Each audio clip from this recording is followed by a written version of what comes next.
Meus queridos, olá, bom dia, boa tarde, boa noite. Estamos aqui agora para dar o nosso desfecho do nosso conteúdo, tá bom? Vamos falar de ciclo trigonométrico, só que na questão de redução ao primeiro quadrante. A gente viu na última parte aqueles ângulos que podem ser maiores do que uma volta completa. E não sei se vocês repararam, mas tem ângulos que aparecem no segundo quadrante, tem ângulo que aparece no quarto quadrante, pode ter ângulo no terceiro quadrante também, que são valores bem diferentes que a gente costuma trabalhar, diferente daquele 30, 45 e 60. Então, é conveniente para a gente fazer uma relação entre esses quadrantes, tudo bem? Para ser mais exato, uma relação com o primeiro quadrante. Então, vamos procurar uma correspondência para ângulos maiores que 90 no primeiro quadrante. Se eu tiver um ângulo de 144, quem será que ele representa no primeiro quadrante? Se eu tiver um ângulo de 315, que é do quarto quadrante, quem será que ele representa no primeiro quadrante? É isso que a gente vai buscar hoje. Basicamente, existe uma relação para todos eles. Se eu tiver um valor x aqui no primeiro quadrante, ele vai ser representado por um outro valorzinho que está bem aqui, que é o π menos x. Essas quatro fórmulas aqui eu coloquei tudo bem detalhado no material de vocês, tá bom? Mas basicamente como é que funciona? Pelo que você tem que ficar atento com esse eixo X bem aqui. Por quê? Se você for olhar aqui, por exemplo, no segundo quadrante, quanto que vale esse pedacinho bem aqui? Ele é basicamente o que falta para tu chegar no eixo. E esse camarada bem aqui, ele vai ser o que pra gente? Ele vai ser o quanto tu passou do eixo. Esse daqui é o quanto falta para te chegar de novo no eixo. Então, basicamente, tudo isso funciona em torno desse camarada bem aqui. E eles vão te dar relações para o primeiro quadrante. Tá bom? Isso daqui você vai ter que montar uma estratégia para você conseguir lembrar, mas é basicamente isso. Fica atento ao eixo X. Além disso, você tem que tomar cuidado com uma outra coisinha. Tem que tomar cuidado com a relação das razões. Porque, se vocês lembram, mas eu espero que sim, cada eixo aqui representa uma razão. No caso, o eixo x representa o meu cosseno, o eixo y representa o meu seno, e a tangente é essa retinha que passa bem aqui. Como é que vai funcionar a história? Bom, se o cosseno é o meu eixo x, ele só é positivo na minha direita, tudo bem? Na minha direita. Então, isso vai ser positivo de um lado e vai ser negativo do outro lado.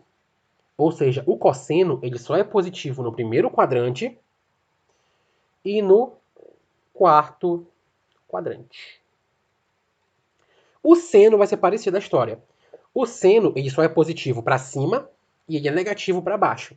Então o seno ele vai ser positivo no primeiro quadrante e no segundo quadrante. Tá bom? E vai ser negativo no terceiro e no quarto. Ok? E a tangente? Como é que a gente vai conseguir descrever a tangente? A tangente a gente pode usar uma relação para se basear. A tangente ela depende do seno e do cosseno. Tudo bem? No primeiro quadrante, tanto o seno quanto o cosseno são positivos. Se eles são positivos, então a tangente fica positiva. Certo? Mais com mais, dá mais. Agora, aqui no segundo quadrante, o seno é positivo, mas o cosseno é negativo. Mais com menos, dá menos para a tangente. No terceiro quadrante, tanto o seno quanto o cosseno são negativos. Menos com menos, dá mais. Então a tangente fica positiva bem aqui. E no quarto quadrante, seno negativo, cosseno positivo. Então a minha tangente ela só pode ficar negativa, porque menos com mais vai dar menos. Mas caso fique complicado para você lembrar, você tem os quatro quadrantes. E uma coisa que eu posso te dizer. No primeiro quadrante, todo mundo é positivo. Então vamos chamar de universo. Nosso U. Todo mundo é positivo. No segundo quadrante, só o seno prevalece positivo. Tudo bem? No terceiro quadrante, só a tangente prevalece positiva. Vale lembrar disso. E no quarto quadrante, só o cosseno permanece positivo. Então, meu querido, o que eu posso te dizer para hoje é que se você quiser lembrar da relação dos quadrantes, use sempre a tua cabeça.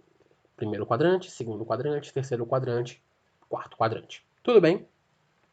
Fica essa frase para ajudar a lembrar disso. Agora vamos fazer nossos exemplos. A gente não pode fechar sem isso.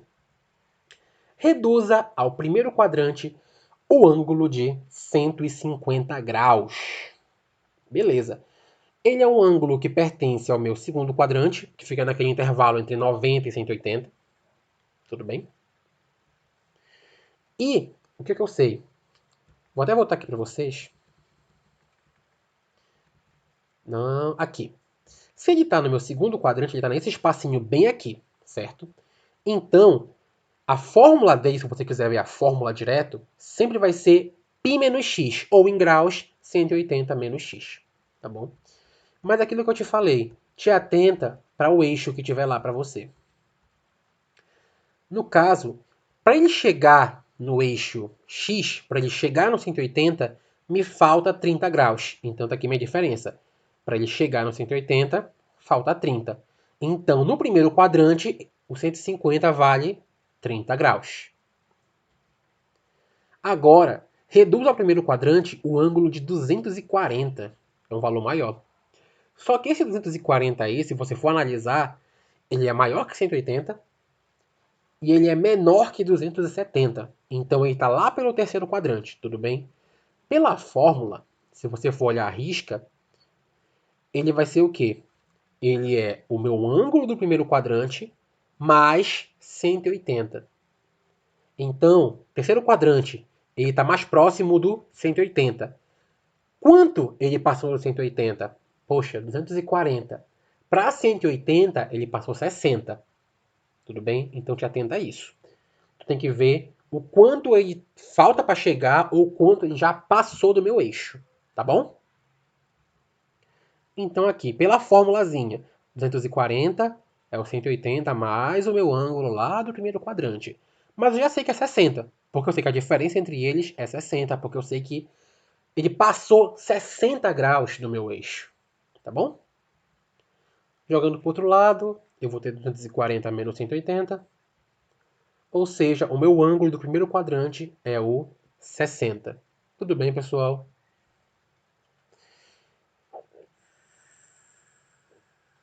É isso. Por hoje é só.